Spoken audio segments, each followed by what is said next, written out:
Hey YouTube, so today I'm going to show you how to make a quick and easy pirate map for relatively free. So what you're going to need for this project is a paper bag. I got this one at Ralph's. You're going to need a lighter, a pair of scissors, a Sharpie, and some coffee. I'm just using one of these Starbucks Via packets because you're not really going to be drinking the coffee, and this is a lot cheaper than going out and buying one. But if you have coffee still in a pot from yesterday morning or from this morning, you can use that too, because all you really need is just a little bit of coffee. For the first step in this project, you're actually going to be cutting your bag. So you're going to notice that your bag has two different sides. You have the side with the logo on it, and you're going to have the side that has nothing on it. You may think you want this side, but if you notice closely, this actually has a seam where they connect the bag together, so you're not going to want to use that. You'll want to use this side. When you cut this out, you're going to notice that the back has nothing on it. That's where you're actually going to be putting your map. And if you just don't flip it over, no one's going to know. So now that I have the bag cut out, you're going to take the bag and you're going to flip it over to the clean side. This is where you're actually going to draw your map on. So I'm going to cut away real quick because I'm not really an artist, and I'm just going to scribble some stuff on here, and then we'll move on to step 3. So I just drew on a very basic map. You're going to start, you're going to go through the forest, then you're going to make your way through the mountains, and then you're going to reach the treasure. X marks the spot. But now comes the fun part.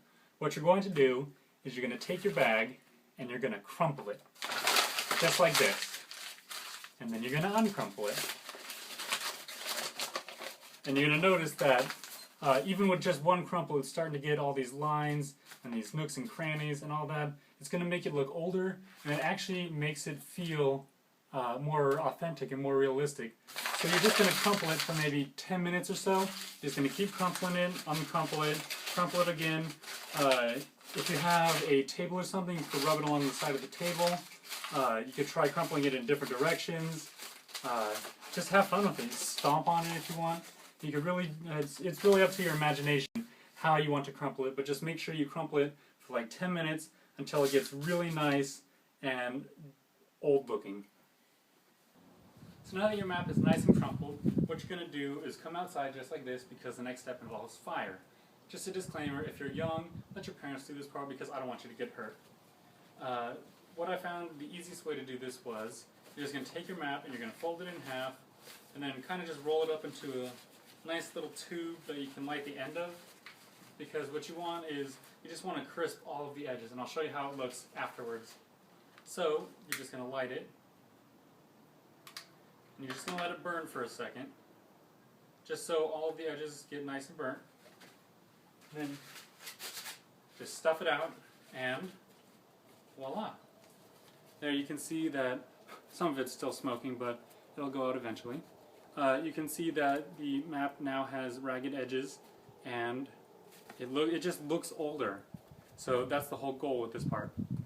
For the very last step, what you're going to need is some coffee. I just put all the coffee, I made some coffee, and then I put it in this bowl because you're actually going to dunk your map in it. So I just take it up nice and crumpled like this, and you're just going to want to get all of it soaked in. Be really careful that you don't rip the map at this part. What you're going to do is you're going to let it soak in the coffee. The coffee is going to make it a little darker. It's going to make it a little more old looking, and it's just going to add to the effect. And then once you're done with this, you're going to take it out, you're going to kind of let it drip off, and then you're just going to go lay it in the sun for a little while and let it dry. So when your map is finally dried, it's going to look something like this. I made this earlier so it would be dry in time for the video.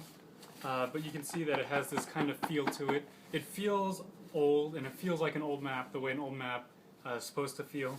It feels a lot more durable, definitely, than the paper bag that you started with. And yeah, just like that. You could play with it, you can make it bigger, smaller. You could try different materials. Those might work also. I've seen that white paper, if you want to make something a little bit wider, like printer paper might work. So you could just have fun with it. If you guys have any ideas on how I might improve this, let me know down in the comments below. Thanks for watching.